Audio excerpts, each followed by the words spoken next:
वंश में आगे जाकर गया नामक राजा हुए। ये विष्णु भगवान के बहुत बड़े भक्त थे।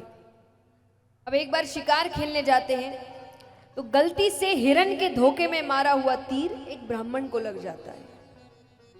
तो वो मरते मरते श्राप देते हुए जाते हैं कि तुम राजा हो पर कार्य तुमने असुरों वाले किए हैं, तो मैं श्राप देता हूं तुम असुर योनि को ही प्राप्त हो जाओ। श्राप मिलते ही गयासुर का शरीर 5 कोस तक फैल गया। गयासुर का शरीर 5 कोस तक फैल गया। पर जो भगवान के भक्त होते हैं उनकी बुद्धि जल्दी से भ्रष्ट नहीं होती। अब उनको लग रहा है इस रूप में जाऊंगा तो प्रजा डर जाएगी, तो वन की ओर जाते हैं, तपस्या करते हैं, ब्रह्मा जी को प्रसन्न करते हैं। ब्रह्मा जी ने कहा क्या चाहिए वरदान में? बोले मुझे वरदान दीजिए। अब जिस चीज का उसको डर था कि मुझे देखकर लोग डर जाएंगे, उसने वरदान ऐसा मांगा कि लोग उसको देखने आए, तो वो कहे मेरे दर्शन मात्र से जीव का कल्याण हो, जो मुझे देख ले वो स्वर्ग जाए।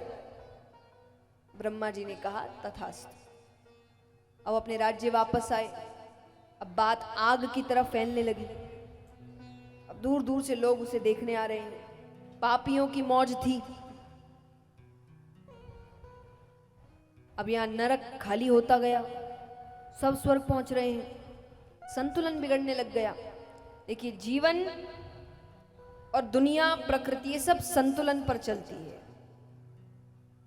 ऐसा कोई युग नहीं था, ऐसा कोई समय नहीं था जब सिर्फ अच्छे ही अच्छे लोग थे या सिर्फ अच्छाई थी बुराई थी नहीं। और ऐसा भी कोई युग या ऐसा कोई समय नहीं था जब सिर्फ बुरे ही बुरे लोग थे या सिर्फ बुराई थी।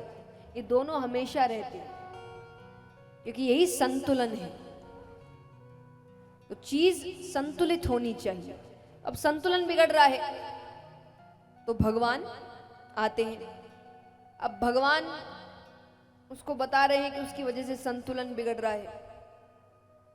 तो भगवान ने कहा कि मुझे तुम्हें मारना पड़ेगा, तो कोई आखिरी इच्छा है तो बताओ।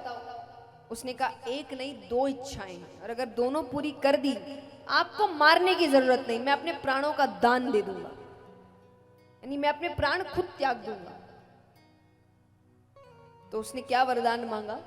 वो कहे भगवान ने जो पहली लीला करी थी, भगवान ने कोशिश करी थी, क्योंकि उसका शरीर 5 कोस तक फैला हुआ, उस पर एक यज्ञ करने की, कि उसी के बहाने उसकी मृत्यु हो जाए, पर हुई नहीं।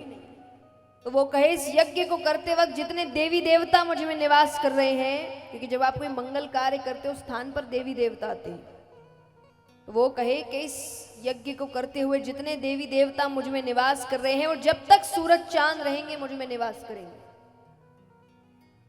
भगवान ने कहा ठीक है।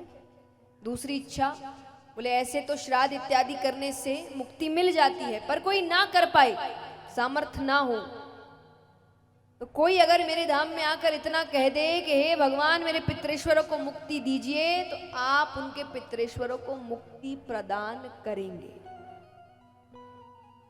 भगवान ने कहा तथास्तु। इसीलिए गया जी की इतनी महिमा है, उस स्थान को वरदान प्राप्त है। अब उसने अपने प्राणों का दान दिया।